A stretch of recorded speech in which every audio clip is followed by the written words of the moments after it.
옛날 저 멀리 남쪽 땅끝 해남 바닷가 마을에 춘심이라는 어여쁜 처녀가 살고 있었습니다.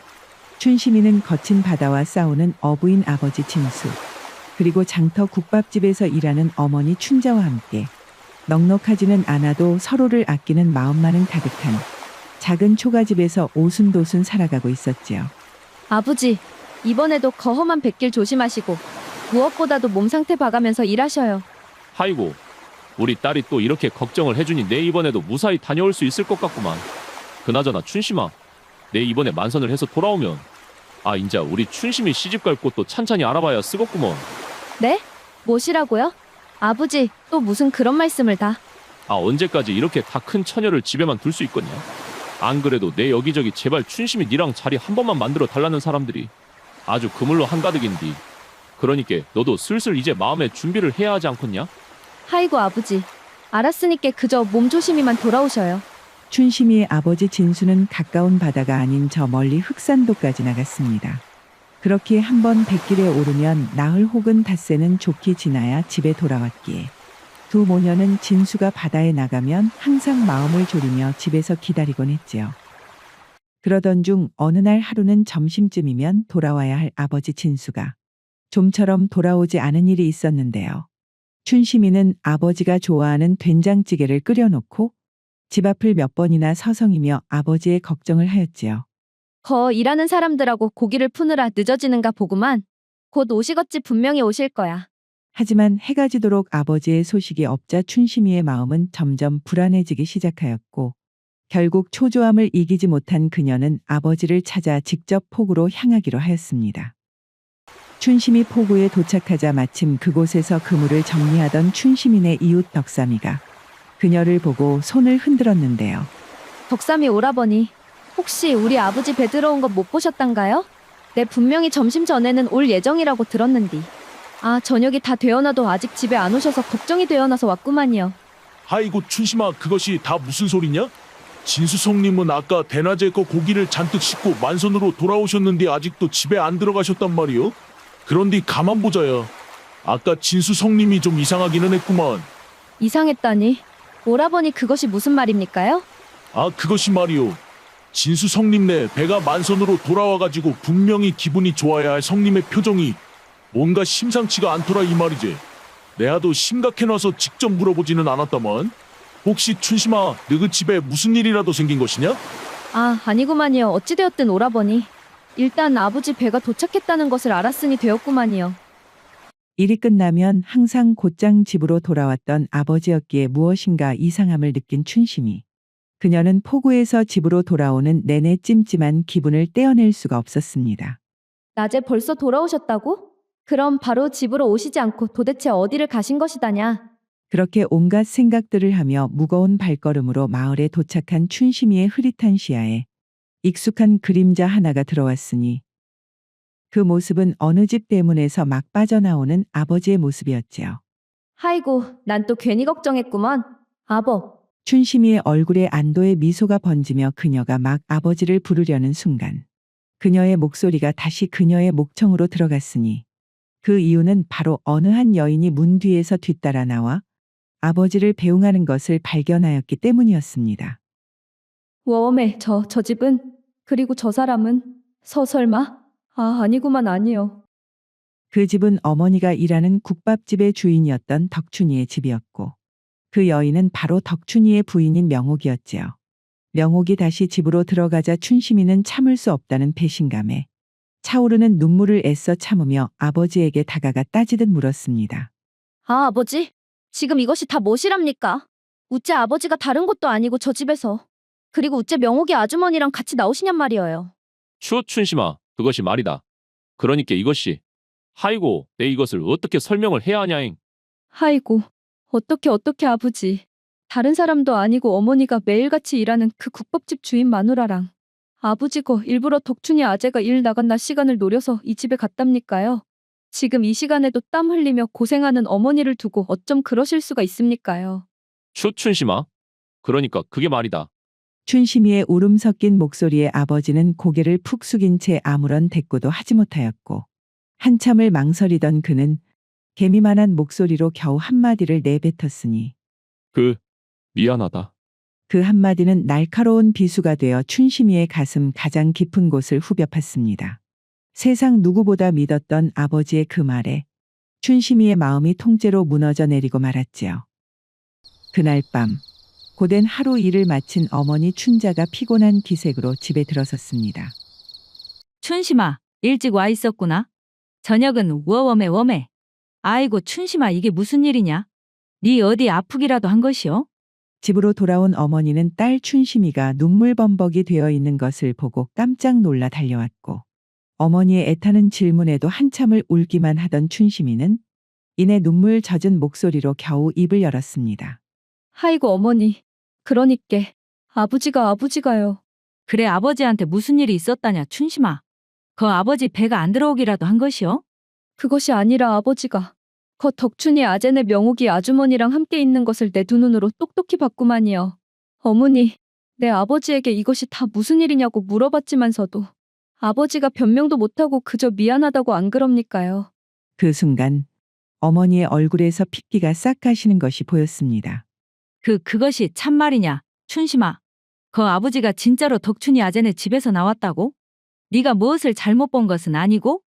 어머니의 물음에 춘심이가 대답 대신 울음을 터뜨리며 고개를 끄덕이자 그녀는 충격으로 말을 잃었고 춘심이는 이내 울다 지쳐 잠이 들었습니다. 이후 시간이 자정에 가까워지자 조용히 문이 열리며 아버지 진수가 들어왔습니다. 진수는 곤히 잠든 딸 춘심이와 자신을 바라보는 아내 춘자를 보고는 힘겹게 입을 열었지요. 아무래도 내가 집에서 나가는 것이 좋겠구먼. 춘심이를 잘 부탁하네. 진수가 그 말을 남기고 자신의 짐을 챙긴 후 집을 나서자 어머니 춘자는 아무런 대답도 하지 않았고 그저 깊은 한숨만 내쉴 뿐이었습니다. 그것으로 진수가 다시는 집으로 돌아오는 일은 없었답니다.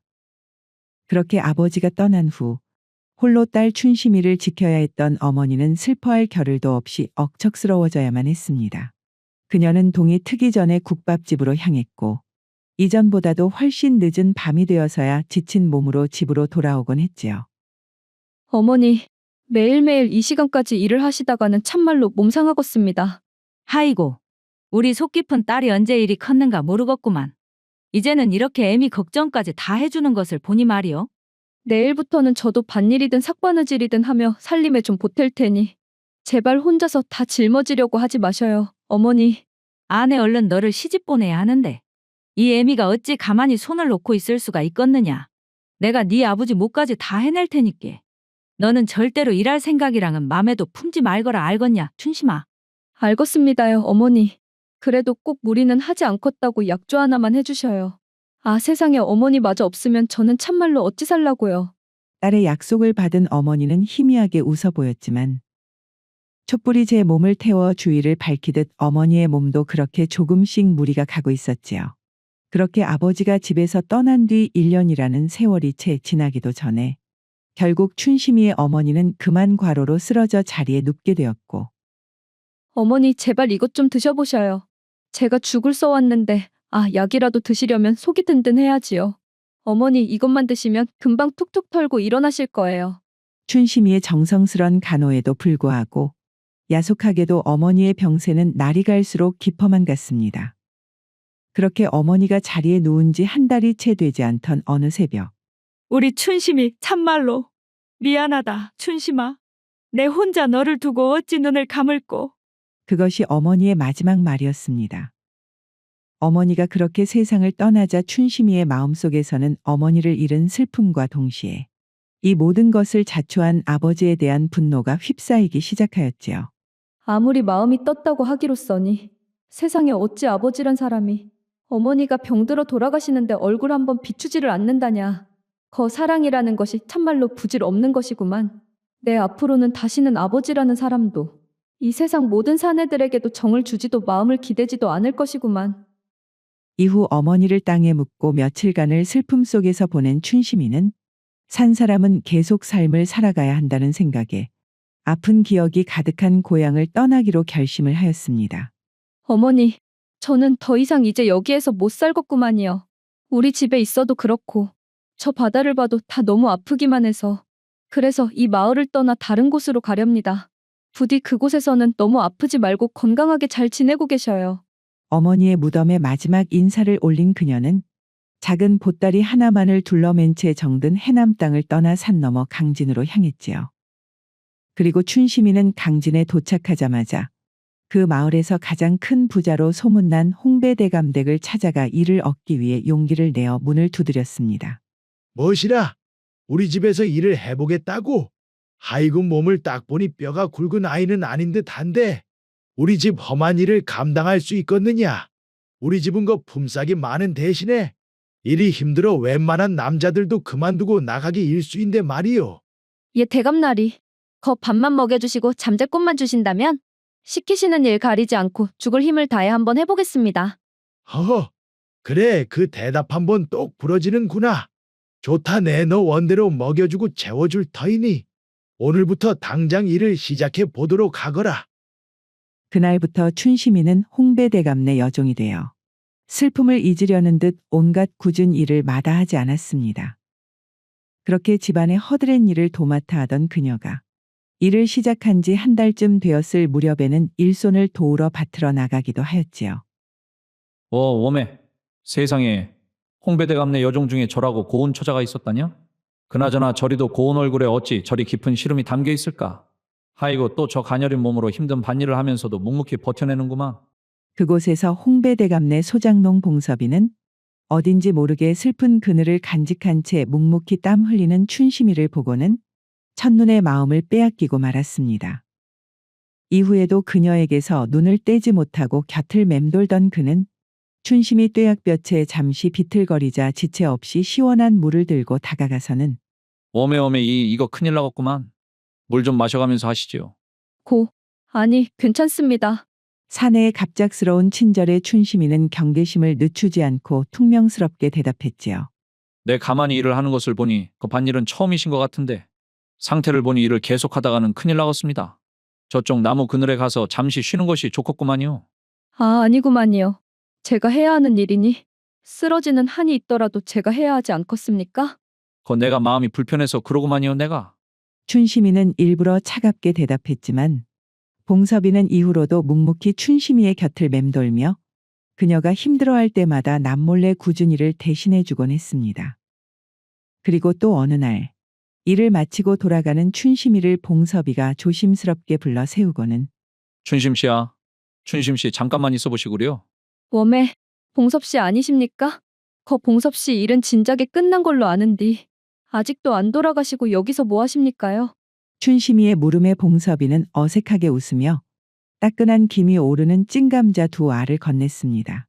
거 오늘도 일하느라 고단했을 터인디 뜨거울 때 몰래 혼자 드시구려. 봉섭이가 건네준 찐 감자에서 전해져 오는 따스함과 그의 꾸밈없는 눈빛은 춘심이의 다친 마음을 저도 모르게 흔들었고 하이고, 지난번에도 괜찮다고 해도 이번에도 이렇게 먹을 것을 또 참말로 고맙습니다요, 봉섭씨. 그날 이후 봉섭이의 한결같은 노력에 얼음장 같았던 춘심이의 마음도 봄눈처럼 서서히 녹아내리기 시작하였고 그렇게 두 사람은 고된 일과 속에서도 서로를 살뜰히 챙겨주는 가까운 사이가 되었습니다. 춘심이가 봉섭이와 서로 가까워진 지 석 달쯤 지난 어느 날 밤이었습니다. 그날도 고된 하루를 마치고 잠자리에 들려던 춘심이의 귓가에 문 밖에서 자신을 부르는 조심스러운 목소리가 들려왔는데요. 춘심씨 자고 있습니까요? 저 봉섭이구만요. 갑작스레 자신을 부르는 소리에 두근거리는 마음으로 밖으로 나간 춘심이. 그곳에는 진지한 얼굴을 한 봉섭이가 있었습니다. 봉섭씨, 거 무슨 일이시길래 이 시간에 저를 찾아오셨단가요? 춘심이의 물음에 봉섭이는 한참 동안 우물쭈물 망설이더니 마침내 결심한 듯 입을 열었지요. 춘심씨. 거 말입니다. 그러니까 저한테 시집을 오지 않겠습니까? 웜에 갑자기 시집이라니 그것이 무슨 말입니까요, 봉섭씨? 사실 말입니다. 거 며칠 전에 한양에서 포목점을 하는 저희 삼촌이 저에게 보부상의를 하지 않겠냐고 제안을 했구만요. 갑자기 보부상의를 말이어요? 물건이야 삼촌 가게에서 다 대줄 테니 성실히 일만 하면 제법벌이가 괜찮을 것이라고 말이어요.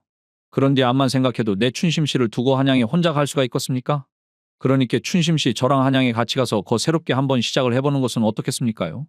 봉섭이는 계속해서 들뜬 목소리로 춘심이를 설득했으나 춘심이에게 보부상이라는 세 글자는 며칠씩 집을 비우던 아버지의 모습을 떠올리기에 충분하였지요. 봉섭 씨 다른 것은 다 좋은데.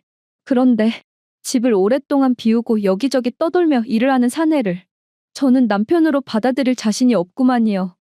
춘심 씨, 그것이 갑자기 무슨 말입니까요?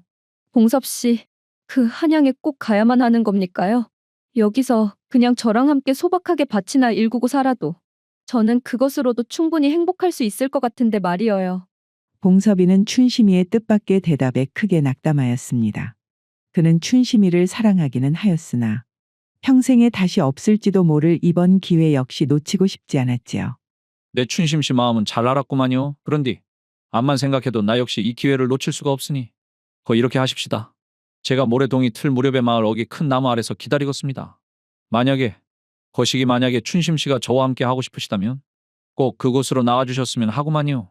그 말을 남기고 봉섭이는 힘없이 돌아섰고 춘심이는 멀어져 가는 그의 뒷모습을 하염없이 바라볼 뿐 아무런 대답도 할 수가 없었습니다. 이후 이틀이라는 시간은 야속하게도 빠르게 흐르고 마침내 약속한 날의 새벽이 밝아왔고 동이 트기도 전 단촐한 짐을 챙겨 마을 어기 나무 아래에 선 봉섭이는 애타는 마음으로 춘심이가 오기만을 기다리고 있었지요. 꼭 올 것이구만. 춘심 씨도 나를 분명히 마음에 두고 있는 것을 내 다 아는디 꼭 올 것이구만.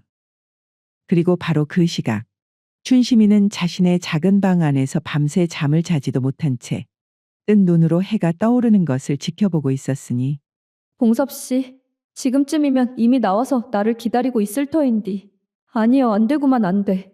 지금 봉섭 씨를 따라가면 나도 우리 어머니처럼 평생을 그저 방 안에서 봉섭 씨만 기다리다가 결국에는 버려지게 될 팔자구만. 내 그렇게 당했으면서도 어찌 남자를 다시 믿을 수가 있겠냐잉.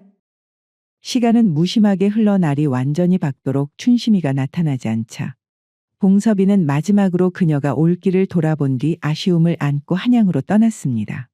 그렇게 두 사람의 운명은 그날 아침 서로 다른 길로 완전히 갈라지고 말았지요. 이후 봉섭이가 강진을 떠난 지 2해가 지나고 춘심이의 마음속에서도 그의 이름이 희미한 옛 이야기처럼 되어갈 무렵이었습니다. 하루는 춘심이가 마당을 쓸고 있는데 평소 봉섭이와 가깝게 지냈던 머슴 덕파리가 다가와 머뭇거리며 그녀를 불렀지요. 춘심아, 잘 지냈냐잉? 그나저나 내 니한테 할 말이 있는디. 내 니한테 이 말을 해야 하나 말아야 하나 한참을 망설였는디. 그래도 네가 알아야 할 것 같아서 말이여. 덕파리 오라버니, 무슨 말씀을 하시려고 평소 오라버니답지 않게 이렇게 뜸을 다 들이신데요? 봉섭이가 말이여. 한양에 가서 제법 자리를 잘 잡았다고 하는구만. 거기에서 돈도 제법 많이 벌었다고 말이여. 하이고, 그것이 참말입니까? 그것은 참말로 좋은 소식 아닙니까요? 그런데 오라버니는 무슨 그런 말을 하는데 사람을 겁을 주고 그럽니까요? 그런디 말이여, 춘심아. 그것이 봉섭이가 한양에서 좋은 처자를 만나서 곧 장가를 든다고 안 그러냐. 미안하다 춘심아. 나라고 이런 소식을 전하고 싶지는 않았는디. 그래도 네가 알고 있어야 할 것 같아서 말이여. 하이고, 아니구만요. 오라버니 알려주셔서 참말로 고맙구만요. 봉섭 씨가 잘 되었다니 저도 어찌 기쁘지 않을 수가 있겠습니까? 나중에라도 오라버니가 봉섭 씨를 만나게 되시거든 참 잘 되었다고 진심으로 축하한다고 전해주셔요. 알았다 춘심아. 내 그리야마. 그날 밤 모두가 깊은 잠에 빠져들자 춘심이는 방 안에서 꽁꽁 얼어붙었던 심장이 부서지는 듯한 아픔을 느끼며 소리 죽여 울었습니다. 자신의 선택으로 놓쳐버린 연인이었기에 누구도 원망할 수가 없어 그 슬픔은 더욱 시리고 깊었지요. 시간은 또다시 흘러 춘심이가 홍배대감의 집에서 일을 한 지도 어느덧 5년의 시간이 흘렀습니다. 하루는 몇 해 전 부인과 사별하고 여지껏 쭉 홀로 지내던 홍배대감이 새 부인이라며 한 여인을 집으로 데리고 온 일이 있었는데요. 홍배대감은 그녀에게 집안의 일꾼들을 한 명 한 명 소개해주기 위해 마당에서 일을 하던 춘심이 앞으로 그 여인을 데리고 갔지요. 아, 춘심아, 이쪽은 말이다. 오늘부터 이 집의 새 안주인이 되실 분이다. 얼른 인사드리거라. 마님, 저는 춘심이라고 합니다요. 앞으로 제가 성심성의껏 모실 테니 시키실 일이 있으면 뭐든지. 워엄에. 당신은? 그렇게 말하며 고개를 든 춘심이가 여인의 얼굴을 확인하는 순간 춘심이는 숨이 멎는 듯한 충격에 휩싸였습니다.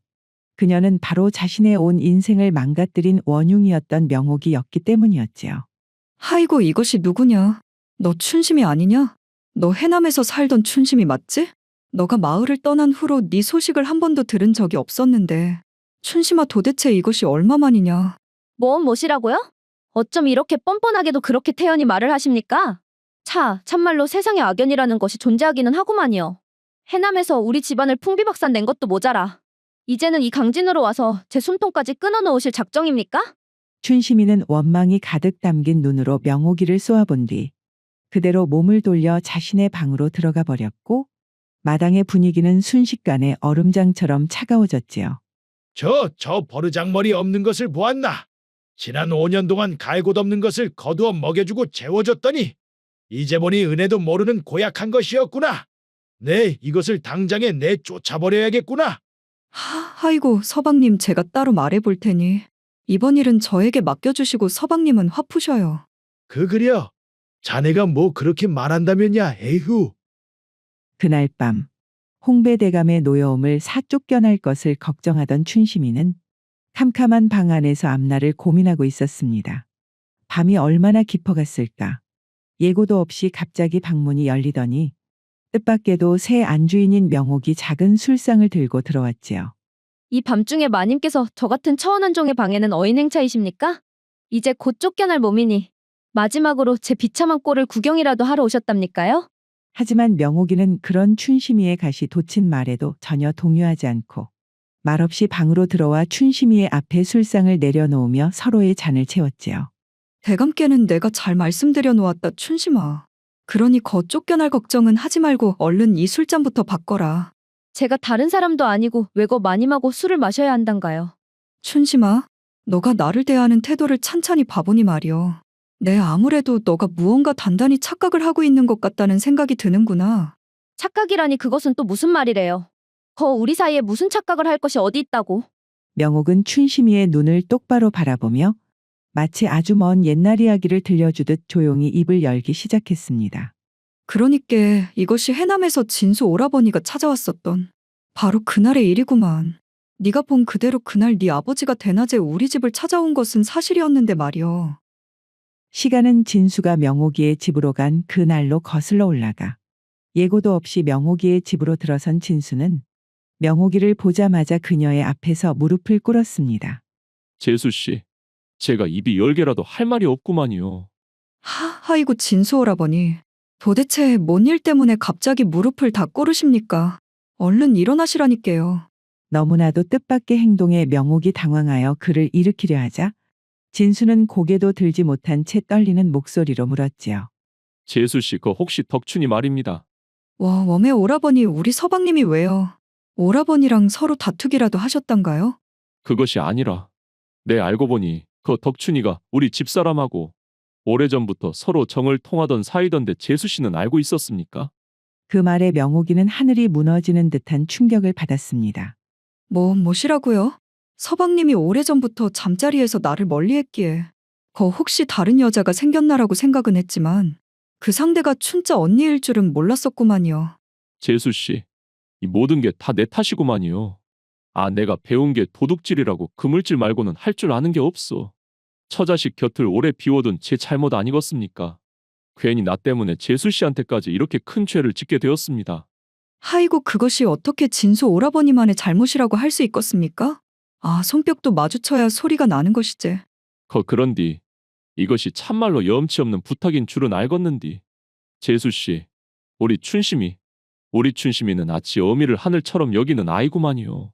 어른들 사정이야 어찌되었든 우리 춘심이 귀에만큼은 이 이야기가 들어가지 않도록 내 부탁을 드려도 되겠습니까? 나는 말이요. 그 상황에서도 자식이 받을 충격을 걱정하는 진수 오라버니의 마음의 감동을 받고는 그래서 알겠다고 걱정 마시라 약속을 했었구만. 그리고 힘없이 나가는 오라버니를 그저 딱한 마음에 배웅해 주었을 뿐인데 하필이면 춘심이 네가 그 모습을 보게 된 것이었고 말이요. 그것이 전부 참말이란 말씀입니까요? 그러니께 마님 말씀은 우리 아버지가 아니라 어머니가 덕춘이 아재랑 말이어요? 춘심아, 내가 이제 와서 너한테 그런 거짓말을 해 뭘 하겠느냐.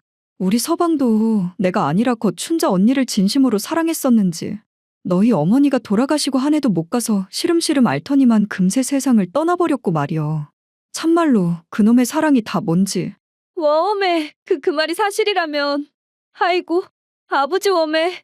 하하이고 춘심아. 웜에 춘심아 정신 차려라. 명옥이의 이야기를 끝까지 듣고 춘심이는 태어나 여지껏 경험한 적 없는 강한 충격에 그대로 실타래가 풀리듯 스르르 정신을 잃고 말았습니다. 해남의 어느 숲속의 작은 초가집. 벌써 5년이 훨씬 넘는 세월 동안 주위 모든 사람들과 연을 끊고 고독하게 살아가던 진수가 일을 마치고 자신의 집으로 돌아왔습니다. 그가 문을 열고 집 안에 들어서자 뜻밖에도 어떤 여인이 조용히 앉아 그를 기다리고 있었으니 진수는 그녀의 뒷모습으로도 자신의 딸 춘심이라는 것을 알아보았지요. 참말로 오랜만이구나. 춘심아. 그려 어디 좋은 사람은 만나서 시집은 갔느냐? 아버지께서 그때 바람을 피우신 게 아니었다면 어째 그렇다고 한마디 말도 안 하셨단가요? 어찌 여태껏 혼자 다 뒤집어 쓰고 이렇게 외롭게 사셨단 말입니까? 춘심이의 원망 섞인 물음에 아버지는 그저 쓴웃음을 지으며 깊은 한숨을 내쉬며 말했지요. 허허. 뭐 이제 와서 죽은 사람 탓을 한들 뭐 하겠냐마는. 네 어미는 너한테만큼은 하늘 같은 사람이었는디. 그 하늘이 무너지는 것을 어찌 이 애비가 가만히 앉아서 보고만 있겠냐. 집안에 짊어져야 할 짐이 있다면 못난 애비라도 애비가 짊어져야 하는 것이지. 그것이 애비라는 것이니까 춘심아. 아이고 아버지. 그동안 내 아버지만을 미워하면서 살았는디. 내 진작에 알았으면 아이고. 이제 앞으로 나는 어떻게 살라고. 춘심이의 마음속에서는 평생을 미워했던 아버지에 대한 미안함과 함께 자신의 선택으로 놓쳐버린 봉섭이에 대한 후회가 뒤엉켜 순간 걷잡을 수 없는 울음이 터져나왔습니다. 뒤늦게 알게 된 아버지의 깊고 묵직한 사랑 앞에서 그녀가 할 수 있는 것은 그저 그렇게 우는 것뿐이었습니다.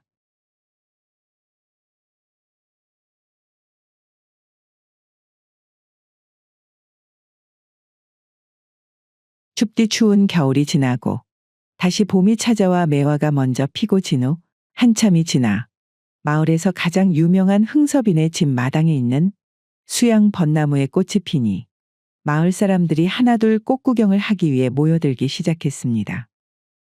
전쟁으로 인해 몰락한 양반 흥섭이는 아들 갑수와 단둘이 살고 있었습니다. 가난한 흥섭이네가 조상으로부터 물려받은 재산은 조그만 초가집과 함께 100년 이상 된 수양벚나무였지요. 그리고 매해 봄, 집 앞 수양벚나무에 꽃이 피기 시작하면 올해도 드디어 피었구나 피었어. 아이고 병욱이 자네 왔는가? 안 그래도 올해는 좀 일찍 벚꽃이 피어서 마을 사람들한테 말을 하러 가려고 했는데 매년 어찌 자네가 제일 먼저 알고 찾아오는구만. 허허 나야 봄이 되고 나면 언제 자네 집 벚나무에 꽃이 피는가 그것만 확인하니 말이오. 아 이렇게 꽃이 피는 것을 확인해야 올해 본격적으로 일을 시작하기 전에 잠깐 꽃 구경하면서 숨을 돌릴 것 아닌가? 그나저나 자네 줄 쌀이랑 좀 가지고 왔으니 흥섭이 자네 거 한 잔만 좀 주시게나. 알았구만 알았어. 내 당장 자네가 좋아하는 막걸리랑 주전부리에서 가져다 줄 테니 편하게 구경하시게나 그래. 이렇듯 흥섭이는 매해 봄 집마당에 벚꽃이 필 때마다 일주일 동안 마을 사람들 누구나 꽃 구경을 할 수 있게 쌀인문을 열어두어 찾아오는 손님들을 잘 대접하였고 마을 사람들 역시도 담례로 손에 조그만 음식들이나 식량을 들고 흥섭이의 집을 찾았지요.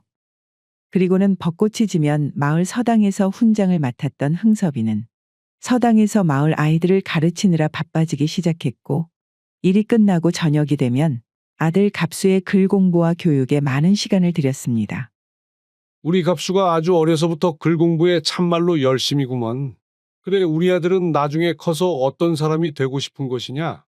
아버지, 저는 할아버지처럼 꼭 과거 시험에 급제를 해가지고 관직에 들어가서 큰일을 하고 싶구만이요. 허, 나라를 위해 큰일을 하는 것도 좋은디 말이여 갑수야. 아 기왕이면 마을 사람들을 위해 뭔가 할 수 있는 일을 찾는 것도 나쁘지 않단다잉. 니도 아다시피 우리 집안이 전쟁 때문에 집이며 논이며 다 사라지고 굶어 죽게 생겼을 때 없는 자리까지 만들어서 나를 훈장으로 써준 것이 바로 마을 사람들이니 행여 너가 나중에 관직에 들어가서도 마을 사람들에게 받았던 은혜를 꼭 잊으면 안 된다 갑수야잉. 알겠습니다요. 아버지네 명심하겠구만이요. 이후 시간은 10년이 지나고 어느새 갑수는 성년이 되었습니다. 그간 갑수는 계속해서 글 공부를 이어갔지만 한편으로는 최근 몇 년 새 부쩍 쇠약해진 아버지 흥섭이에 대한 걱정이 이만저만이 아니었습니다. 그리고 어느 날 흥섭이는 아들 갑수를 방으로 불렀지요. 아이고 갑수야, 내 말이다. 내 몸 상태를 보니 어쩌면 올해를 넘기기 힘들지 모르겠구나. 그것이 무슨 말씀이십니까, 아버지? 얼른 건강을 다시 회복하셔가지고 서당에 나가셔야죠. 마을 사람들이 다들 걱정하고 있던디 말이오요. 내 다른 것은 다 괜찮은데 너 과거 시험 공부를 끝까지 책임을 졌어야 하는 것인데 그것이 참말로 미안하구나 그래. 아닙니다요, 아버지. 그런 말씀 마시란께요. 그런디 갑수야, 내 살아보니 느낀 것인데 과거 시험도 중요하지만서도 행여나 그것이 잘 안 풀리더라도 너무 신경 쓸 필요가 없구만 그래.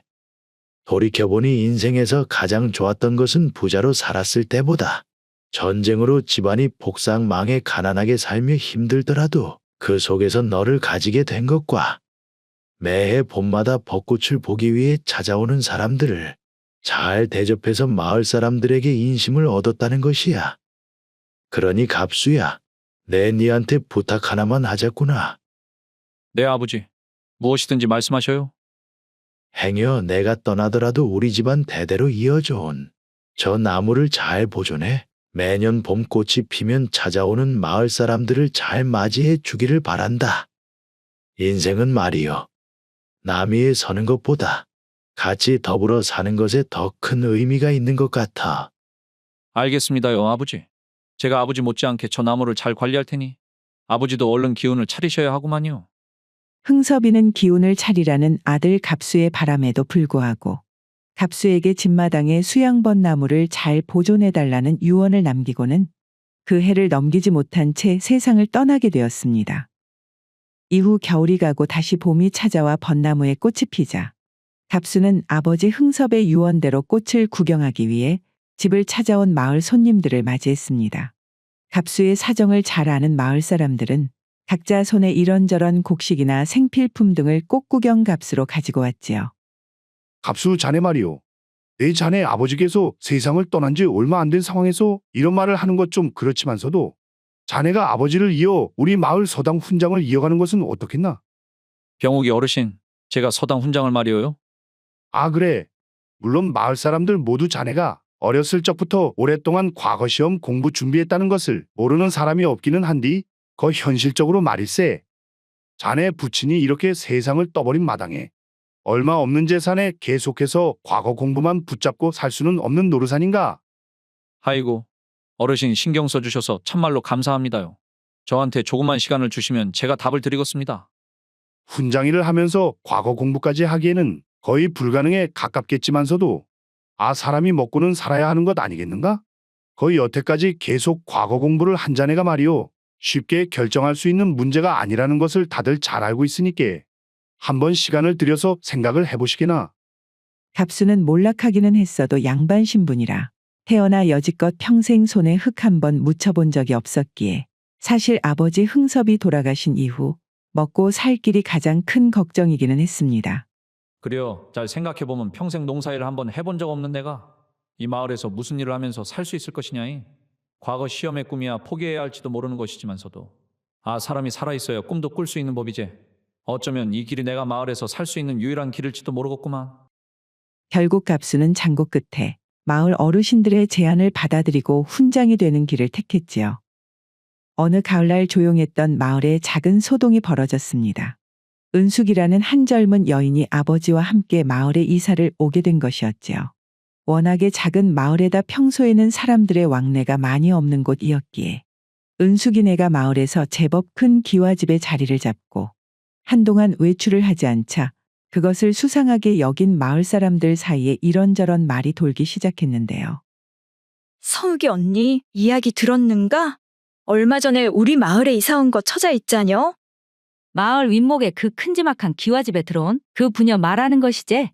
내 그 집 어르신이 젊었을 때 관직에서 한 자리 차지했었다는 진사 어르신이라고만 들었는디 그 집 딸 이야기는 못 들었구만 말수가. 그 집 딸이 글쎄 있자녀. 이름이 은숙이라고 했든가? 겉으로는 나이가 나랑 비슷해 보여도 말이지. 아, 벌써 한번 다녀와 버렸다는구만. 한번 다녀와 불었다니 그것이 무슨 말이냐? 말수가 아까 설마. 척하면 척 아니었어?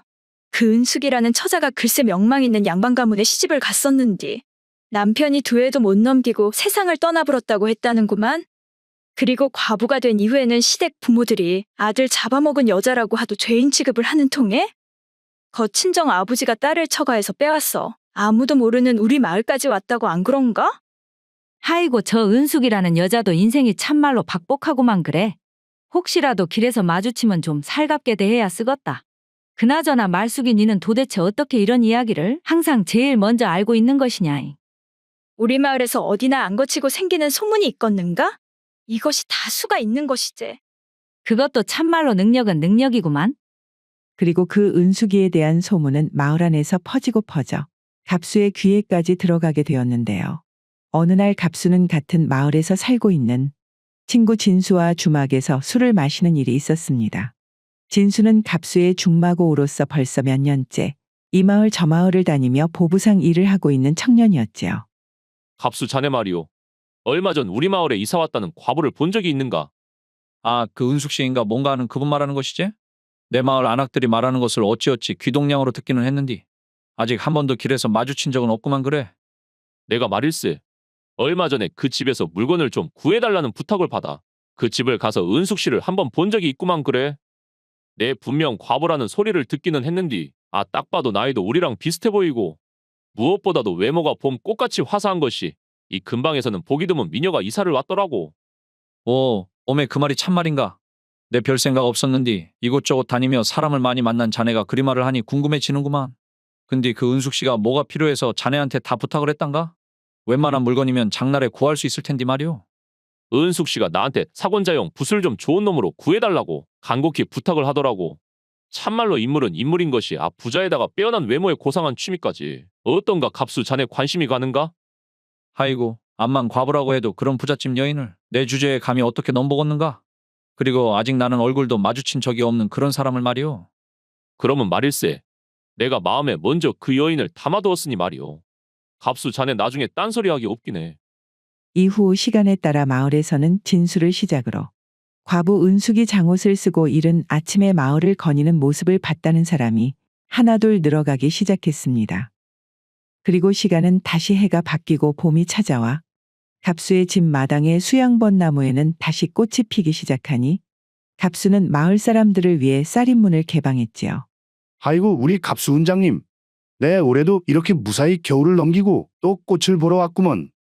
올해는 예년에 비해서 꽃이 일찍 핀 것 같구만이라. 어르신 어떻게 막걸리 한 잔 내올까요? 허허, 갑수 자네가 내 마음을 아주 잘 아는구만 그려잉. 자네 집에서 벚꽃을 보면서 막걸리 한 잔 딱 하면은 그것이 바로 극락아니겠는가잉. 내 자네를 위해서 올해도 쌀이랑 좀 가지고 왔구만 그래. 그날 갑수는 벚꽃을 보겠다며 밀려오는 마을 사람들에게 술과 음식을 대접하느라 하루 종일 정신없이 분주하게 움직였지요. 그리고 어느새 마을 사람들이 각자 집으로 돌아가고 해가 서산의 고개를 감출 때쯤 갑수의 집에 처음 보는 여인이 장옷으로 얼굴을 가린 채 찾아왔지요. 그 여인은 벚꽃을 보더니 그것에 매료되었는지 한참을 미동도 없이 가만히 지켜만 보았는데요. 거의 이 동네에서 한 번도 못 본 분 같은데 괜찮으시면 막걸리라도 한 잔 하실랍니까? 저는 몇 달 전 마을에 이사를 온 은숙이라고 합니다. 실례가 되지 않는다면 내일 저 나무를 그려보고 싶은데 괜찮겠습니까? 괜찮고 말고요. 제가 꽃이 피는 일주일 동안은 항상 마을 사람들을 위해 문을 개방해 놓으니 언제든지 편하게 오셔서 그리셔도 됩니다요. 갑수의 허락을 얻은 은숙은 다음날 늦은 저녁 갑수의 집으로 종이와 붓을 들고 찾아와 마당에 앉아서 수양벚나무를 그리기 시작했고 그것을 본 갑수는 은숙이 편하게 그림을 그릴 수 있게 자신의 방으로 안내를 하고 차를 대접하면서 은숙이 그림을 그리는 동안 말동무가 되어주었습니다. 갑수의 마음 씀씀이에 고마움을 느낀 은숙은 이후 자연스레 함께 갑수의 집에서 벚나무를 보며 시간을 보내는 일이 잦아졌지요. 은숙의 아버지인 황진사는 최근 은숙의 행동이 수상쩍습니다. 과부가 된 은숙이를 시댁에서 데리고 와 다른 사람들의 눈을 피해 인척이라고는 한 명도 없는 지금의 마을로 도망치듯 이사 왔을 때까지만 해도 풀이 죽어 색을 잃어가던 은숙이의 모습이 왠지 모르게 요즘에는 생기 있게 변했기 때문이었지요. 은수가 너 오늘도 외출하는 것이냐? 아버지, 집에만 있기 답답해서 바람이라도 쐬려고 산책이나 갈까 하구만요. 그나저나 은수가 너 말이다. 요즘 여 마을 사람들하고 좀 가까워지기는 한 것이냐? 친하게 지내는 안하기라도 생긴 것이요. 거 말숙이랑 선옥이 언니랑 해서 몇 분하고는 말은 나누기는 해봤는디 갑자기 그것은 어째 물어보신답니까요? 아니, 이것이 내 기분 탓인지 모르겠는디 말이요. 뭔가 네가 요즘 얼굴에 미소가 핀 것이 혹시 마을에서 만나고 있는 사람이 있나 궁금해서 말이요. 아이고 만나는 사람이라니요. 아버지 당치도 않구만요. 황진사는 딸 은숙에게 분명 무엇인가 변화가 생겼지만 그 원인이 무엇인지 알 수 없으니 궁금증에 그저 답답할 따름이었습니다. 그러던 중 어느 날 은숙이 자신의 방문을 열어두고 외출을 한 일이 있어 문을 닫기 위해 딸의 방에 다가서니 황진사는 문틈으로 은숙의 그림을 발견할 수가 있었는데요. 딸이 그림을 다시 시작했다는 사실에 너무나 반가워 황진사는 자신도 모르게 방으로 들어가 그림을 집어들었습니다. 아이고, 거 2해 전에 남편을 잃었을 때부터 그 좋아하던 그림도 그리지 않고 죄인 아닌 죄인처럼 사는 것이 그렇게 마음이 아팠는디 내 뭐가 우리 은숙이를 저라고 생기 있게 바꿨나 했더만 그래 우리 은숙이가 그림을 다시 시작해서 그랬구만. 그나저나 이 그림이 전부 다 똑같은 수양 벚나무를 그린 것 같은데 이것이 참말로 이상하구만. 분명히 내가 이 나무를 어디에서 본 적이 있는 것 같은디 말이요. 웜에 이것이 이 동네 그 유명한 벚나무구만. 황진사는 딸 은숙이가 계속해서 같은 벚나무를 그린 것에 무언가 이상함을 느꼈습니다. 그리하여 다음날 은숙이 외출을 할 때 몰래 은숙의 뒤를 밟아보니 예상대로 은숙은 갑수의 집으로 향하였고 은숙이 갑수의 집에 도착하자 너무나 자연스럽게 갑수와 함께 방으로 들어간 후 창문을 열어두고는 벚꽃을 보며 그림을 그리기 시작하는 것 아니겠어요. 원매 우리 은숙이가 얼굴이 밝아진 것이 그림 때문인 줄 알았는디 그것이 아니라 저 갑수라는 사내 때문이었구만. 그려 이제서 다 모든 게 설명이 되는구만. 그래. 그림을 그리고 있는 은숙의 옆에서 갑수가 그녀의 말상대가 되어주자 몇 년 동안 본 적이 없을 정도로 딸의 얼굴이 환하게 밝아지는 것을 보고 황진사는 이제야 은숙의 얼굴에 생기가 돌아온 정확한 이유를 알 수가 있었지요. 그 후 갑수에 대한 궁금증이 생긴 황진사는 마을 사람들이 가지고 있는 수저 개수까지 하나하나 꿰고 있는 사람을 찾아갔습니다. 바로 마을에서 일어나는 모든 소문의 근원인 말숙이었지요. 말숙이 자네 말일세. 우리 마을에서 그 유명한 수양 벚나무집 산에 있지 않은가? 그 이름이 갑돌이였나 뭐였나? 황진사 어르신, 갑수 도련님 말씀하셔요? 그래 그 갑수라는 사내 말일세. 아, 내가 그 집 벚꽃이 하도 보는 맛이 있길래 잠깐 그 집에서 꽃 구경을 하고 있었는디. 아, 그 사내가 나한테 살갑게 다가와서는 이런저런 주전부리랑 막걸리도 한 잔 대접을 해주지 않겠는가? 그래서 말인데 도대체 어떤 사내이길래 저리 다른 사람들한테 친절하나 그것이 궁금해서 자네를 찾아와 봤구만. 아이고 그런 거라면 저를 잘 찾아오셨구만요. 그러니까 그 갑수도련님이 말이어요. 다른 사람 말하는 것을 좋아하는 말숙이는 갑순의 가문이 몰락한 양반 가문이라 글 공부에 재능이 있었음에도 어쩔 수 없이 현재는 훈장 노릇을 하며 과거 시험은 포기한 것까지 황진사에게 하나하나 상세하게 알려주었지요. 그래서 갑수도련님은 저렇게 돌아가신 흥섭이 어르신 뒤를 이어 마을 서당 훈장직을 이어받는 데다가 매해 봄이 되면 벚꽃을 보기 위해 찾아오는 마을 사람들을 잘 맞이해줘서 마을 안에서도 인기가 상당하구만이요. 그랬구만. 하기사 과거 준비를 하려면 들어가는 돈이 한 푼 두 푼 드는 것이 아닌데다가 훈장일까지 하면서 준비하는 것은 거의 불가능에 가까울 테니 현실적으로다가 꿈을 포기할 수밖에 없었을 테지. 그리고 그날 밤 황진사는 좋은 술을 한 병 들고는 갑수의 집을 찾았습니다. 자네 말일세. 우리 은숙이에 대해서 어떻게 생각하는가? 어르신, 제가 아직 은숙 씨에 대해 잘 알지는 못하지만서도 아, 그림 실력하며 말 하나하나에도 교양이 넘치는 것이 진짜 참한 여인이라고 생각하고 있습니다요. 갑수가 딸 은숙이에게 마음이 있다는 의견을 내비치자 황진사는 갑수의 손을 잡으며 부탁을 했습니다. 갑수 자네, 자네가 우리 딸 은숙이를 좀 받아주면 안 되겠는가? 오메 진사 어르신, 그것이 지금 무슨 말이랍니까요? 내 우리 딸아이가 본래 서방하고 사별한 이후에 저렇게 밝은 표정을 짓는 것을 보는 것이 얼마만인지 모르겠구만. 처음에는 그저 다시 그림을 시작해서 그런 거라고 생각했더니만, 그 이유가 바로 자네이지 않겠는가? 혹시 자네 우리 딸아이 이외에 마음에 둔 처자가 있는 것인가잉? 어르신, 제 주제에 무슨 당치도 않구만요. 그러면 자네가 말이요, 우리 딸아이만 받아준다면 말일세. 내 자네가 장가를 든 이후 과거시험 공부를 이어갈 수 있게 최선을 다해서 금전적으로 도와줄 것을 약속하네. 어떤가 자네? 하이고 어르신, 지금 그 말이 참말이십니까? 갑수는 비록 은숙이 과부 신세라고 할지라도 가난한 자신은 감히 넘볼 수 없는 존재라고 생각을 했었지만, 황진사가 딸 은숙과의 혼인은 물론 이후 과거시험 공부 비용까지 지원해 준다는 말에 갑수로서는 황진사의 부탁을 거절할 이유가 없었습니다. 그리하여 황진사의 주도하에 마침내 갑수와 은숙이는 혼례를 치르게 되었지요.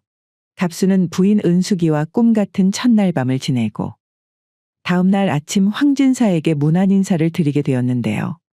이왕 첫날 밤을 이곳에서 보낸 것, 이서방 자네만 불편하지 않다면 이 넓은 기와집에서 처가살이를 하는 것이 어떤가? 장인 어르신의 제안도 감사하지만 저희 부부를 이어준 것이 저희 집 마당에 있는 수양벚나무였고 저희 선친의 살아생전 유언도 있으니 괜찮다면 저희 부부는 그곳에서 지내면서 매 봄 꼭 구경을 오시는 손님들을 이전처럼 맞이하면서 살아보고 싶습니다. 그려. 자네 뜻이 그렇다면 내 더 권유는 안 하겠지만서도 마음이 바뀌면 언제든 이곳으로 와도 좋다네. 그렇게 갑수 부부는 혼인을 한 이후에도 갑수의 허름한 초가집에서 신방을 꾸미고 살며 매해 봄이 되고 수양벚나무에 꽃이 피면 이전과 다름없이 찾아오는 마을 사람들을 환대했지요. 그리고 혼인을 한 이듬해에는 겹경사로 덕팔이라는 복덩이 같은 아들까지도 얻게 되었습니다. 그리고 시간은 흐르고 흘러 아들 덕팔이 태어난 지도 벌써 5년의 시간이 흐른 어느 가을날이었습니다. 서방님 오늘도 잠자리가 늦으십니까요? 마누라, 내 벌써 시간이 이리 되었는지 몰랐구만. 금방 마무리하고 안방으로 건너갈 테니 얼른 먼저 잠자리에 드시구려. 서방님이 걱정이 되나서 제가 먼저 잠자리에 들 수가 있어야지요. 최근 들어서는 잠자는 시간까지 줄여서 과거 공부에 매진을 하시는 것이 이러다 혹시 건강이라도 상하게 되지 않을는지 그게 걱정입니다요. 내가 내 돈으로 공부를 하는 것도 아니고 장인어른 돈으로 공부를 하는데 벌써 2번이나 낙방을 해버렸으니 염치라는 것이 있으면 열심히 해야 하지 않겠는가? 그래도 이제는 내 준비가 어느 정도 돼요. 내년 봄에 있을 과거 시험에는 진짜로 기대를 걸어볼 만하겠구만. 자네도 그동안 거 못난 서방을 내조하느라 참말로 고생 많았구만. 하이고 고생은 무슨 고생이랍니까요. 네, 우리 아들 덕팔이 키우는 맛에 이제야 사람같이 사는 것이 이런 거구나 하고 알게 되었는데요. 아무튼 서방님 너무 늦지 않게 마무리하시고 안방으로 건너오셔요. 내 지금 감세 지금 가. 갑수는 내년 봄 과거 시험을 반년 정도 앞두고 매일 밤늦게까지 공부를 하느라 여념이 없었습니다. 그리고 다음 날 새벽, 곤히 잠을 자고 있는 갑수 부부를 깨우는 큰 비명소리가 마당에서부터 들렸지요. 오메, 이것이 또 무슨 일이다냐? 어찌게 이런 일이 또 일어나 버렸대?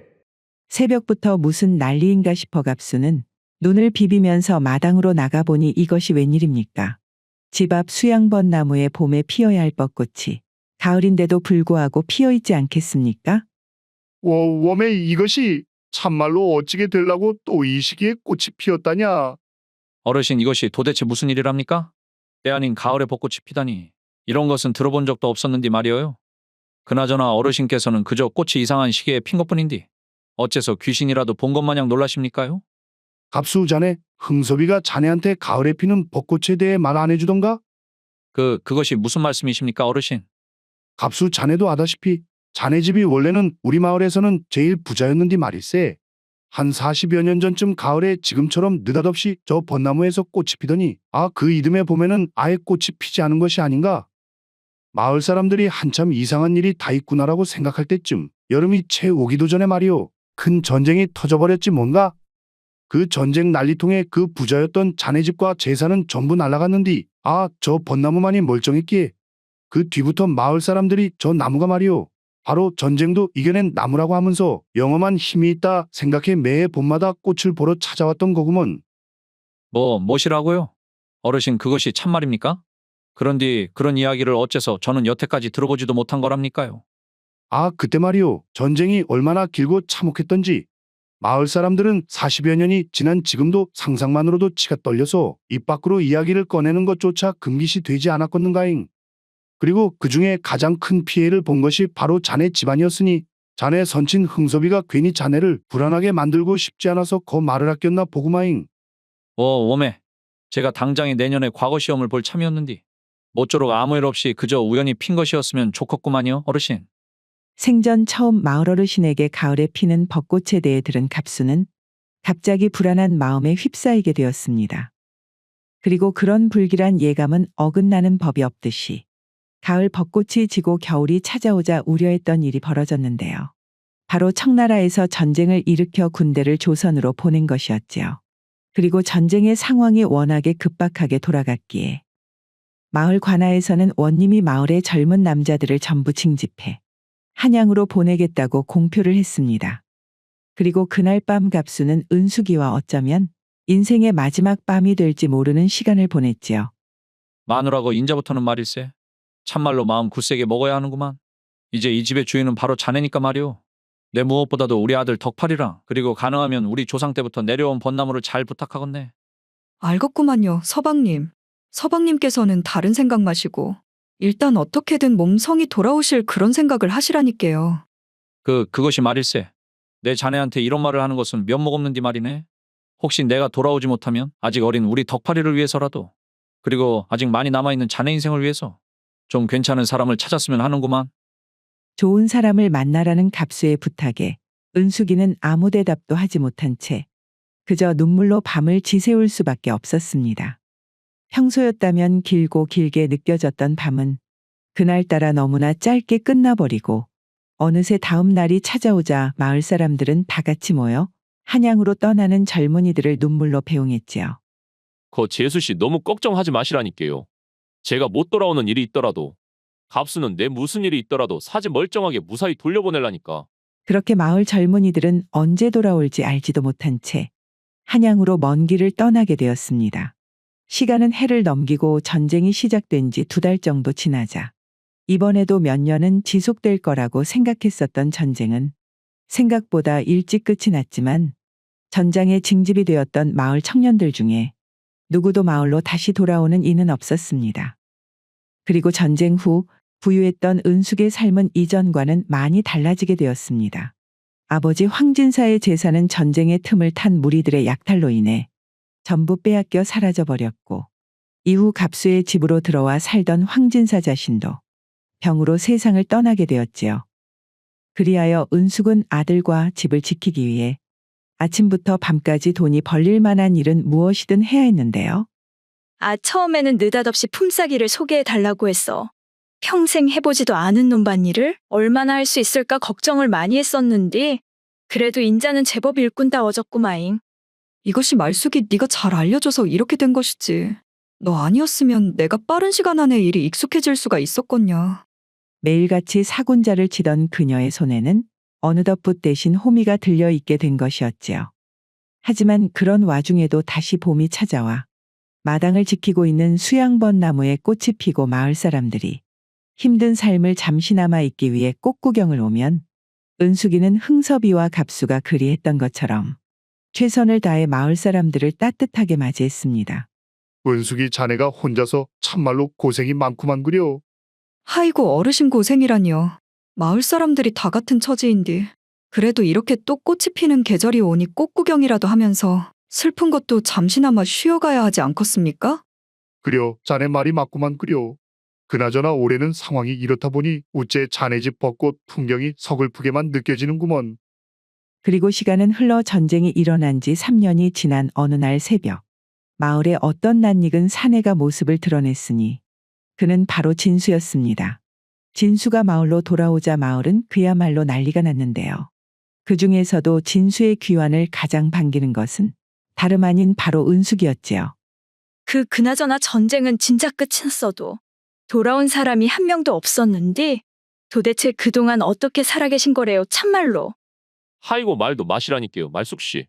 거청에 전쟁포로로 잡혀가서 아주 3년간 죽도록 고생만 하다가 기적적으로 조선에 오는 배를 타고 탈출했구만요. 진수 씨 그러면 우리 서방님은 어떻게 되었단가요? 우리 서방님도 여적 살아있단가요? 은숙이 진수에게 갑수의 생사에 대해 묻자 진수의 얼굴에는 갑자기 어두운 그림자가 들이앉았지요. 은숙씨. 갑수도 3년 내내 저랑 같이 청에서 포로로 지내다가 함께 도망쳐서 각자 다른 배를 탔는디 말이오요. 갑수가 타고 있는 배는 바다를 건너오는 도중에 그만. 하이고 배가 파도에 전복돼 버렸구만이요. 내가 무슨 일이 있어도 갑수를 데려오겠다고 은숙 씨한테 굳게 약속을 했는디 내 은숙 씨한테 참말로 면목이 없습니다. 아니구만요.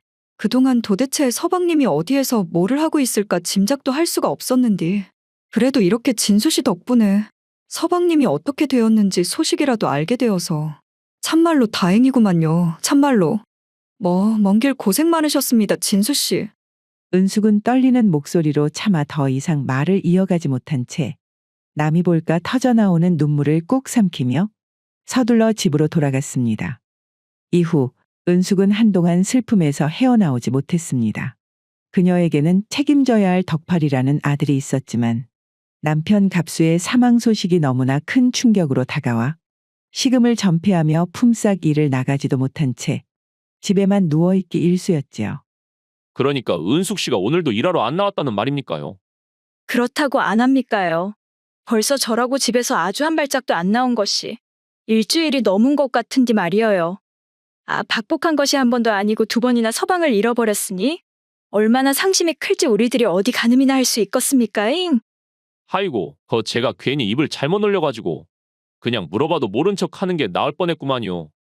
그것이 어떻게 진수씨 잘못이겠습니까? 괜히 헛꿈꾸면서 사는 것보다야 한번 강하게 아프더라도 털고 일어나는 것이 100번 낫지. 그나저나 지금 은숙이가 아들내미 밥은 먹여가면서 누워있는지 모르겠구만. 참말로 좀 힘들어도 얼른 툴툴 털고 일어나야 할 것인디. 그러면 말숙씨 부탁 하나만 해도 되겠습니까요? 제가 말숙씨한테 돈이랑 쌀이랑 해서 조금 드릴 테니께 그거를 은숙씨한테 전달을 좀 해주실랍니까요? 말숙씨 말을 듣고 보니께 저러다 진짜 큰일 나는 것 아닌가 괜시리 걱정이 되는구만요. 뭐시오? 뭐 나야 전달해주는 것은 상관이 없는디. 그런디 어째 진수씨가 직접 전달을 안 하고 저한테 부탁을 한대요잉. 저 상황에서 괜히 남자인 제가 도와줬다가는 동네에 이상한 소문이 날 수도 있고 받는 은숙씨도 부담이 될 것 같아서 그럽니다요. 그러니까 제가 은숙씨가 괜찮아질 때까지만이라도 종종 쌀이랑 필요한 것이 있으면 구해다 드릴 테니 말숙씨가 전달해 줬으면 하구만요. 이래봬도 제가 갑수랑 중마고 아닙니까? 이후 진수의 부탁을 받은 말숙은 종종 은숙의 집을 찾아가 쌀과 돈 그리고 생필품 등을 조금씩 전달해 주었고 슬픔에 빠져있는 은숙이의 마음을 달래주기도 하였지요. 그리고 지성이면 감천이라고 그런 진수의 눈에 보이지 않은 끊임없는 노력으로 다시 기운을 차리게 된 은숙. 그녀는 시간이 가면 갈수록 다시 생기를 되찾게 되어 마침내 품삯일을 나갈 수 있게 되었지요. 그리고 그런 은숙이에게 하루는 말숙이 넌지시 물어보았는데요. 은숙아, 너 말이다잉. 내가 거시기 좀 물어보고 싶은 것이 있는디 말이여. 내 말 오해하지 말고 한번 들어봐봐라잉. 하이고 또 무슨 말을 꺼내려고 사람 겁나게 그러냐잉 말수가. 그것이 다름이 아니라 말이여. 내가 그동안 쭉 지켜봤는데 가만 보니 진수씨가 은숙이 너한테 마음이 조금 있는 것 같더만 혹시 은숙이 너는 진수씨를 어떻게 생각을 하나 해서 말이지. 와 원매 말숙이 네 누가 들으면 어쩔라고 큰일 날 소리하지 말어라잉. 아직 우리 서방님을 내 손으로 묻지도 못했는디 무슨 진수씨는 진수씨여. 마을 사람들이 다 죽었을 거라고 생각했던 진수씨도 저라고 몇 년이 지나서라도 돌아오지 않았냐. 그러니까 우리 서방님도 아직 모르는 일이구만. 내가 이렇게 말을 하기는 그렇지만서도 진수씨 말 안 들었냐잉 은수가. 보내줄 사람은 보내주고 우리는 인자 앞을 봐야지. 그러고 막말로다가 네가 홀몸이면 뭐 나도 이런 말을 안 꺼낼 것인디 덕팔이 생각도 해야 할 것 아니냐잉. 덕팔이가 저라고 하루가 다르게 커가는 데다가 지금 아버지 닮아 그런가 글 공부에도 재주가 있는 것 같은디 네가 혼자 품삯 일을 해가지고 어찌게 지원을 할 수 있겠냐 이 말이제. 말숙이 계속하여 은숙을 설득하려 하자 은숙은 갑자기 서슬 퍼런 눈을 치켜뜨고 말숙을 쳐다보며 차갑게 대꾸했습니다. 말숙이 너 앞으로 말이다잉. 여 마을에서 내 얼굴 계속 보고 지내고 싶으면 말이여. 다시는 그 얘기 꺼내지 말아라잉. 내 자식놈은 내가 알아서 할 테니께. 웜에 은수가 아이고 가시나 나는 단위를 생각해서 한 말이제. 시간은 또다시 전쟁이 일어난 지도 10수년의 세월이 지나고 은숙의 아들 덕팔이마저 성년이 되던 해가을. 가을치고는 유난히 따뜻한 날이 이어지며 예년과는 다른 묘한 분위기를 자아내더니 은숙의 집 수양번 나무가 또다시 꽃을 피웠습니다. 웜에 이것이 뭔 일이냐 참말로. 내 인생에서 벌써 이것이 몇 번이냐잉. 전쟁이 끝난 지도 이제 겨우 10년이 넘어가는데 이것이 이번에는 또 무슨 일이 생기려고 이런다냐잉. 그렇게 가을 벚꽃이 핀 지 일주일이 지나고 이제 꽃잎이 다 질 무렵 하루는 어느 거짓골을 한 나그네가 삿갓을 쓰고 은숙의 집으로 찾아와 때 아닌 벚꽃의 시선을 빼앗긴 채 그저 멍하니 바라보고 있었습니다. 가을에 벚꽃이라니 참으로 이상한 일 아닙니까? 허허, 그러게나 말이오. 때 아닌 가을에 벚꽃이라니. 마을 사람들 말로는 지난번 벚꽃이 피었을 때 전쟁이 일어나 저희 아버지가 거기에 끌려가 돌아가셨다는데 이번에는 무슨 일이 있으려는지 참말로 걱정이 됩니다요. 그나저나 나그네님 혹시 괜찮으시면 물이라도 한 잔 내어드릴까요? 그래요. 실례가 안 된다면 뇌물 한 잔만 부탁하네. 덕팔이는 처음 본 나그네에게 물을 대접하기 위해 부엌으로 들어가려는 순간 잠시 멈칫하더니 이상한 기분의 뒤를 한번 돌아보고는 나그네를 향해 다가갔습니다. 웜에. 아버지. 어째 이렇게 오래 걸리셨습니까요? 그래. 하루 내가. 나그네가 미처 말을 다 마치기도 전에 덕팔이는 나그네를 그대로 지나쳐 갔는데요. 하이고 니네 엄마 그림이 말이오. 소문이 제대로 났는지 멀리서도 찾는구만 그래. 내 여기저기 방귀깨나 끼는 양반들한테 팔고 오느라고 며칠이나 걸렸구만. 그래도 돈은 두둑하게 받았으니께 우리 아들 덕팔이 내년에 과거 시험 보러 한양가는 여비는 문제 없겠구만. 그나저나 집에 손님이 와 있었구만 그래. 오메 자네는. 꽃 구경 한번 잘 했수다. 나그네는 그 한마디만을 남기고는 서둘러 발걸음을 재촉했고 급히 마을을 떠나서는 다시는 이 마을에 찾아오지 않았다고 합니다.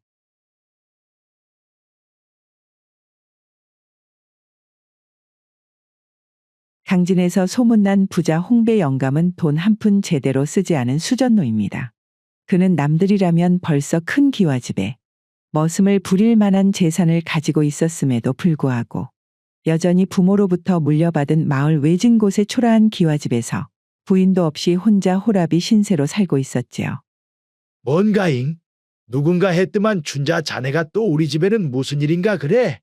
내 일전에도 일러뒀지만 부인을 드릴 생각은 없다고 하지 않았는가? 아이고 어르신도 참말로 고집세시구만요. 이제는 돈도 버실 만큼 버신 양반이 아직도 이렇게 혼자서 이런 작은 초가집에서 다 지내고 말이어요. 그러지 마시고 어르신, 옆 동네에 과부가 혼처를 찾고 있는데 내가 홍배 어르신 이야기를 하니까 글쎄 요즘 세상에도 그런 검소한 분이 있냐고? 그렇게 한 번만 만나게 해달라고 안 그럽니까요? 내 말이여 자네나 그 과부 속셈을 모를 줄 알고 그러는가? 내가 아니라 바로 내가 여태 벌어놓은 돈을 보고 접근하는 것이겠지. 내 말일세 평생에 한 번 속았으면 되었지. 두 번을 속을 정도로 그런 순진한 사람이 아니구만 그래. 또 그놈의 돈돈 그러시는구만요 참말로. 내가 지난번에 말했듯이 어르신한테는 진짜 소개비도 안 받는다고 안 합니까요? 그나저나 웜의 홍배 어르신 괜찮습니까? 얼굴이 상당히 많이 안 좋아 보이는데 어디 편찮으신 거 아니래요? 며칠 전부터 이것이 감기에 걸린 것인가? 계속해서 잔기침이 나오고 가슴이 답답하기는 했는데 며칠 좀 쉬면 괜찮아질 것이니 신경 쓰지 말게나. 어르신, 진짜 그 돈 다 싸가지고 가실 것도 아니고 몸이 편찮으시면 좀 약방에서 약을 타드시던 의원을 찾아가시던 해야지. 연세도 있으신 분이 쉰다고 나아지겠습니까요? 아이고, 내가 참말로 주책이기는 한디 거 부인을 안 들이려면 말이어요. 최소한 일을 봐줄 머슴이라도 알아봐야 하는 것 아니시래요? 머슴은 무슨 놈의 머슴인가? 내가 여적 이렇게 팔팔한디 말이요. 춘자 자네도 더 볼 일 없으면 참견 그만하시고 얼른 돌아가 보시게. 내가 걱정이 되어나서 그러지요 참말로. 이렇게 수전노로 유명한 홍배 영감의 주된 수입원은 바로 돈놀이였습니다. 특히 그는 한번 빌려준 돈은 어떻게든 억척스럽게 받아내는 것으로 악명이 높았지만 마을 사람들은 홍배를 제외하면 큰 돈을 빌릴 곳이 마땅히 없었기에 급전이 필요할 때면 높은 이자를 감당하고서라도 그에게 손을 벌리기 일쑤였습니다. 그러니까 덕삼이 자네 수문양을 구워 달라 이 말이지. 네 어르신, 제가 어떻게든 추수가 끝나면 갚을 테니 사정 한 번만 봐주셨으면 좋겠구만요. 그래. 사람이 살다 보면 급하게 돈이 필요할 때도 있는 법이지. 그런데 말일세 나는 담보가 없이는 절대 거래를 안 하는디. 내가 알고 있기로는 자네한테 논이 세마지기가 있는 것으로 알고 있는디. 나한테 스무냥을 빌리는 것이니께 그 중에 한마지기는 나한테 담보로 잡아놓고 빌리시게나. 워우 오메, 어르신 그 노는 우리 조상대대로 내려온 그런 땅인디 말입니다요.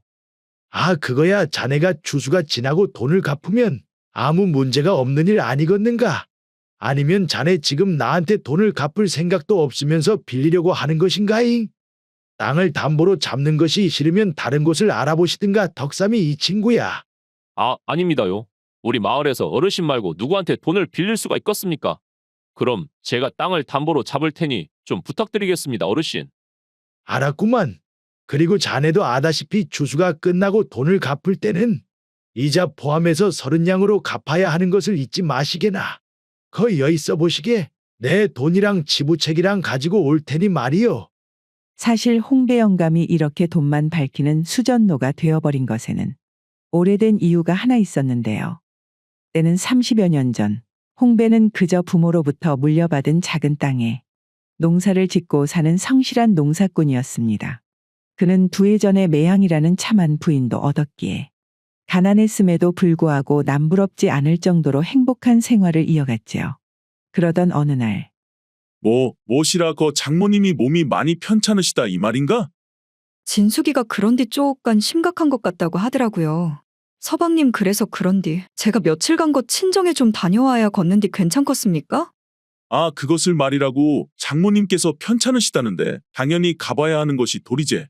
그런데 거 자네 혼자만 가도 되겠는가? 아, 친정마을까지 갈라면 그래도 산도 하나 넘어야 되고 나도 거 사위된 도리로 같이 가봐야 하는 것 아니냐 이 말이제. 일단은 일이 바빠 놓으니까 서방님께서는 농사일에 신경 쓰시고 이번에는 제가 혼자 가보겠습니다. 혹시라도 무슨 일이 있으면 바로 기별을 할 테니까 너무 걱정하실 필요는 없구만요.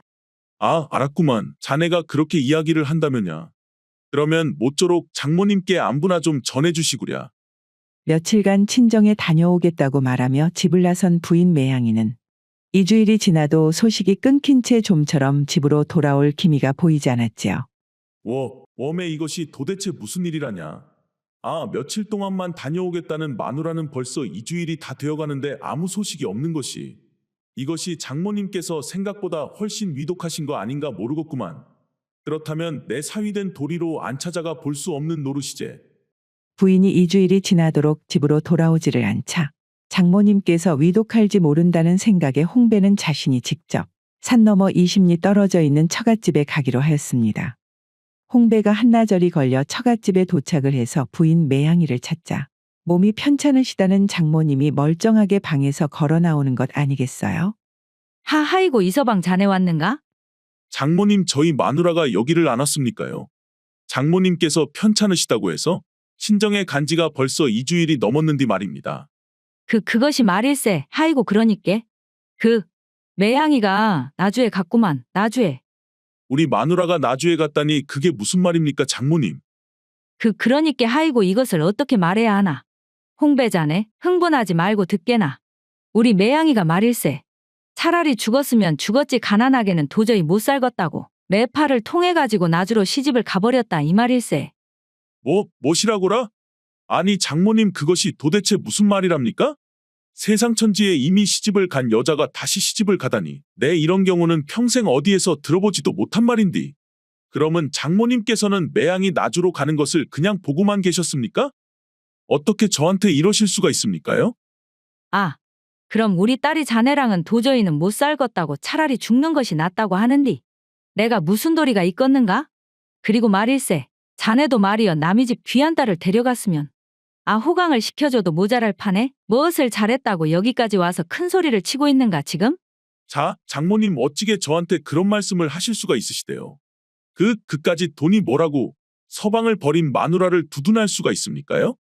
내가 말이여 더 이상 자네한테 할 말은 다 했으니 말이네.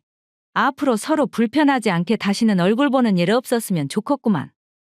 오메, 그러면 우리 마누라는 그동안 내 앞에서는 그저 행복한 척했다는 것이요?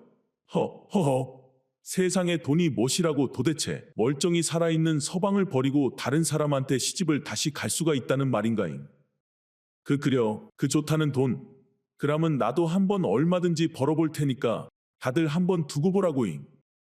그렇게 부인이 부잣집으로 자신을 두고 다시 시집을 간 이후 홍배는 더 이상 사람을 믿지 못하고 오로지 돈만 보는 이전과는 완전히 다른 사람이 되었습니다.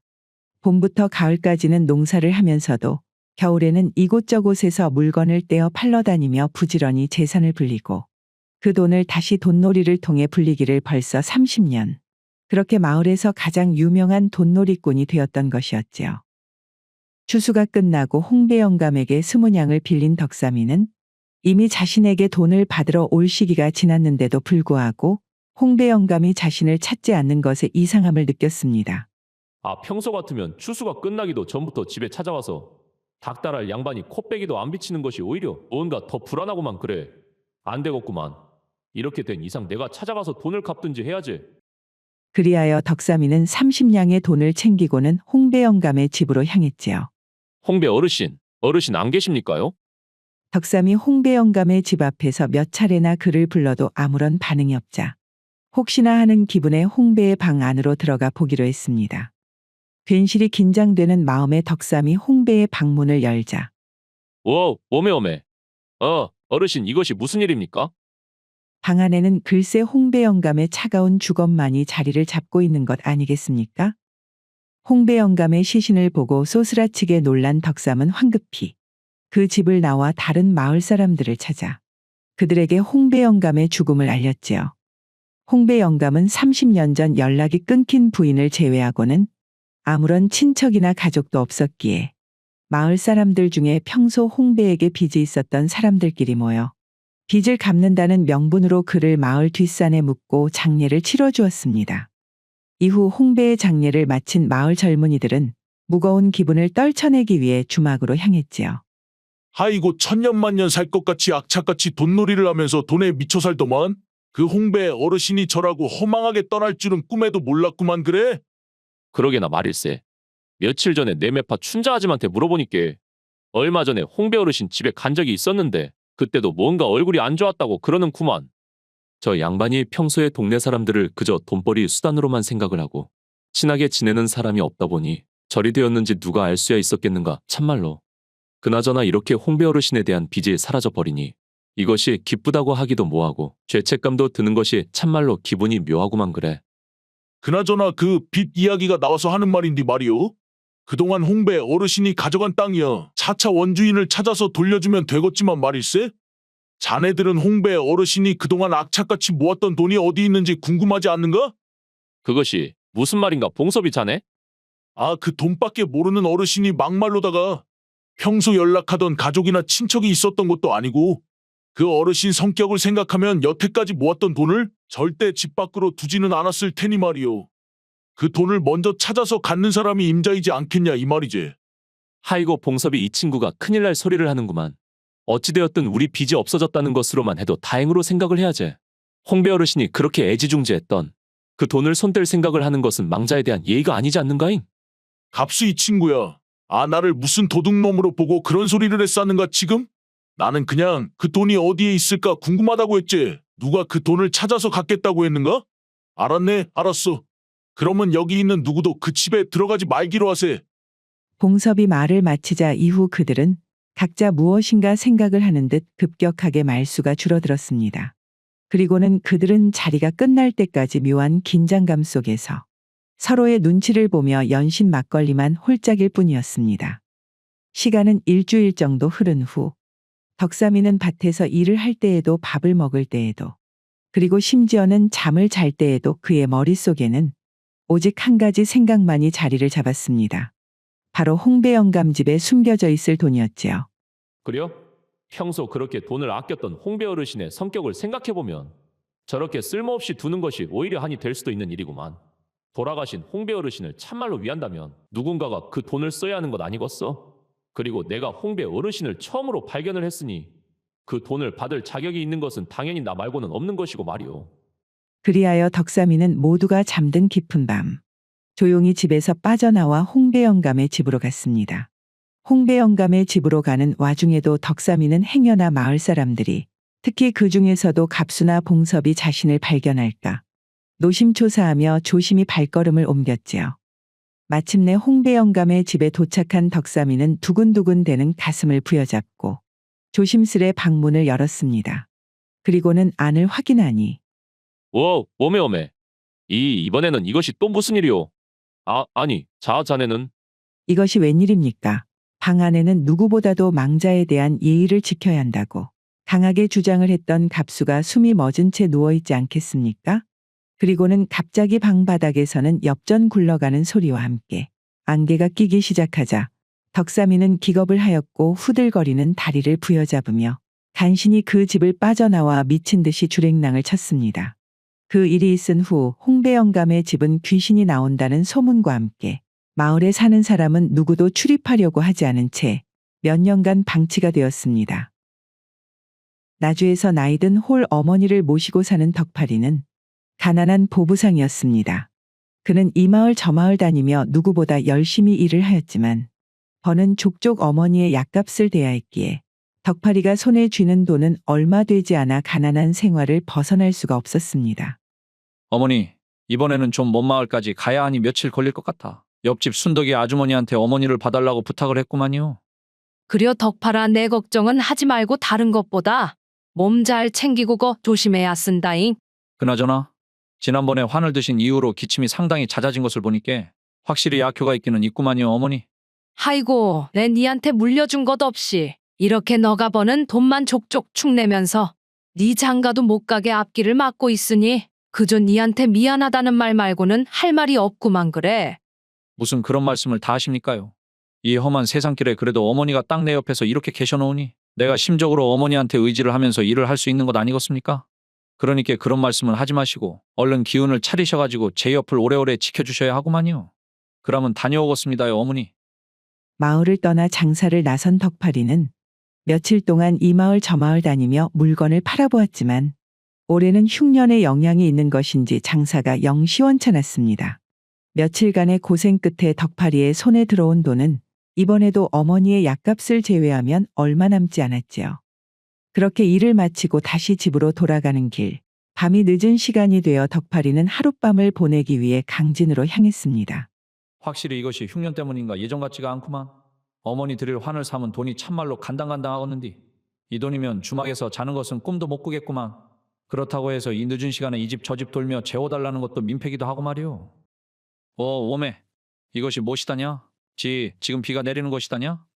안 그래도 덕팔이는 오늘 밤은 어디에서 머물러야 하나 고민을 하던 차에 갑작스레 비를 만나게 되었고 한 번 내린 비는 그칠 줄을 모른 채 빗방울은 점차 굵어지기 시작했지요.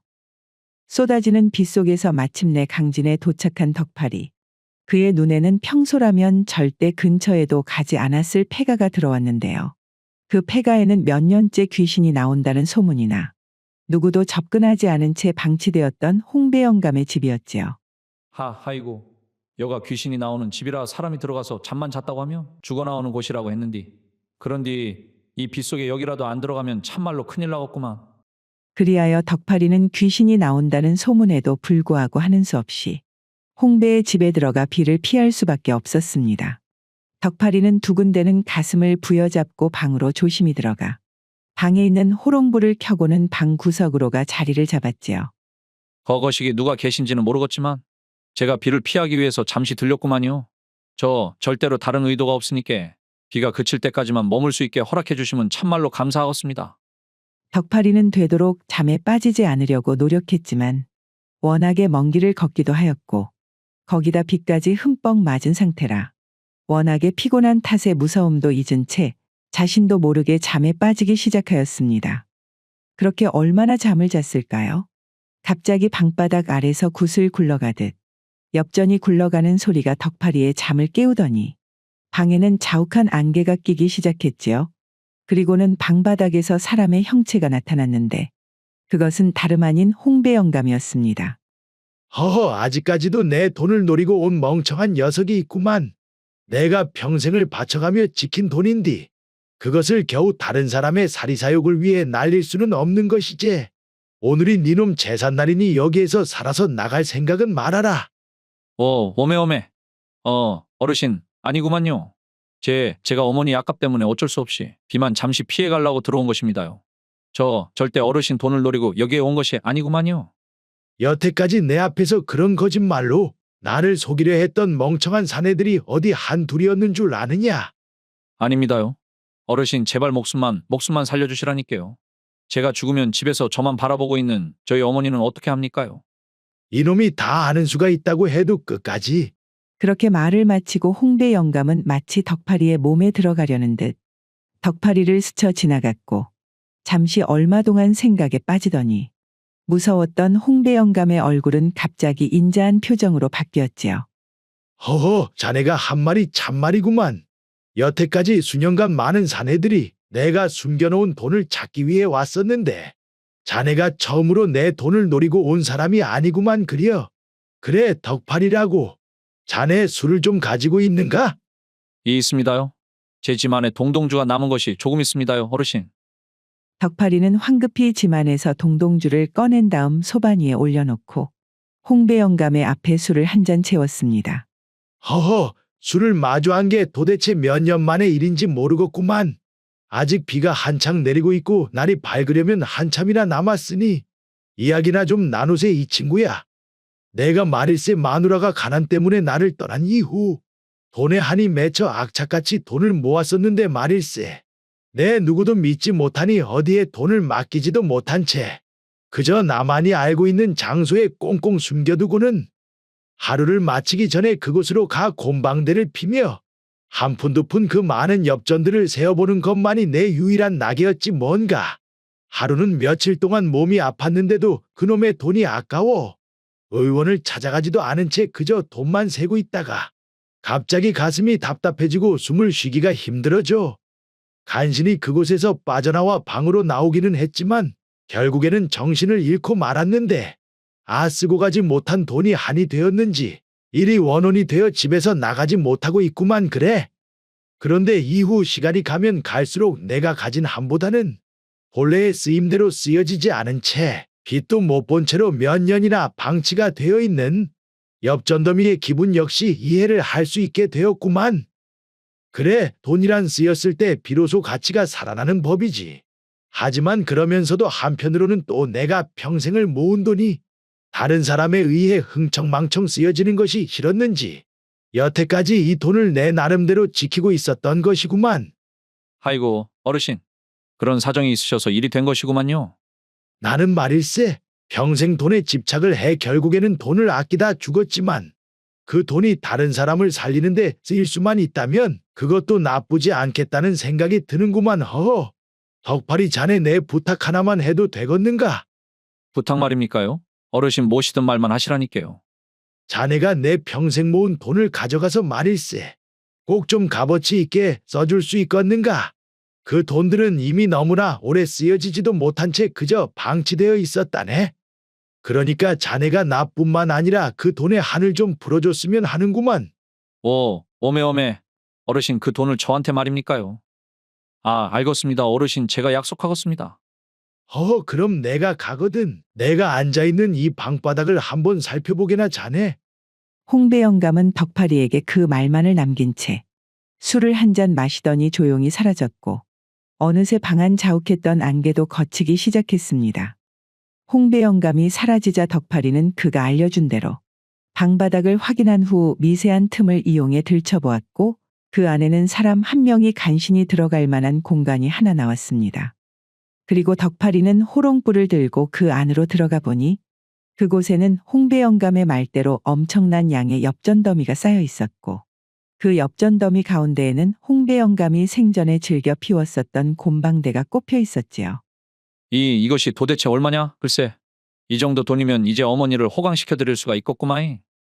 날이 밝자 덕파리는 그 돈을 가지고 집으로 돌아가서는 이전에는 비싸서 생각도 하지 못했던 약재를 사고 또 의원을 불러 어머니를 정성껏 돌보았으며 지성이면 감천이라고 마침내 어머니 역시 건강을 되찾게 되었습니다. 어머니가 건강을 되찾자 드디어 오랫동안 가지고 있었던 마음의 짐을 덜어낸 덕파리는 뒤늦게 짝을 찾아 장가를 갔고 부인과 함께 어머니를 모시면서 홍배 영감의 바람대로 남들에게 베풀기도 하며 오랫동안 행복하게 살았다고 합니다.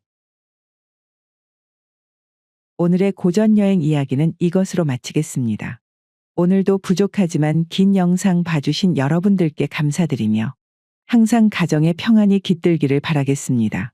그럼 저는 다음 영상으로 다시 찾아뵙겠습니다. 감사합니다.